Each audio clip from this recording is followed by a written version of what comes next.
Hello friends, theorems. I don't know why people are so afraid from the word theorems. Theorems are nothing but a given statement which we have to prove with the given information and by applying logic and math to it. Today, I am going to break the myth that theorems are very difficult and tough to understand. In this session of circles, we are going to deal with the 12 theorems one by one. 2 minutes for each theorem. So, before we actually move to the theorem, we will go through some facts and basic concepts which we will be using in the theorems to prove them. So, let's start with basic concepts. Well, we can see in this chart a circle has a radius and diameter, sector, segment, chord, secant and arc. We will be using these terms frequently in this session. So please do understand the meaning of each term. Next we are going to see some properties for criteria for congruency for triangle. Majorly how to prove two triangles congruent. Again we have a chart in front of us. This chart shows some criteria that we are going to use it to prove triangles congruent.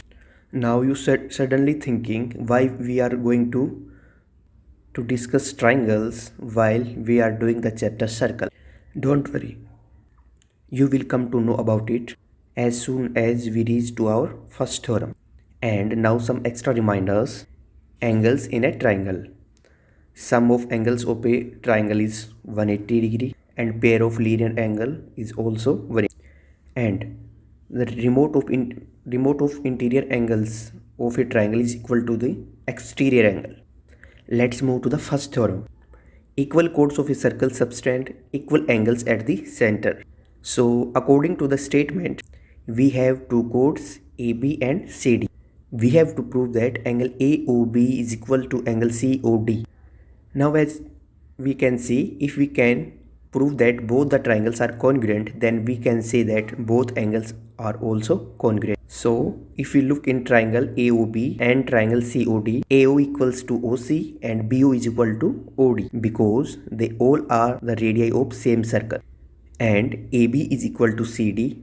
This is given in the question. Now we can see that we have three sides which are congruent.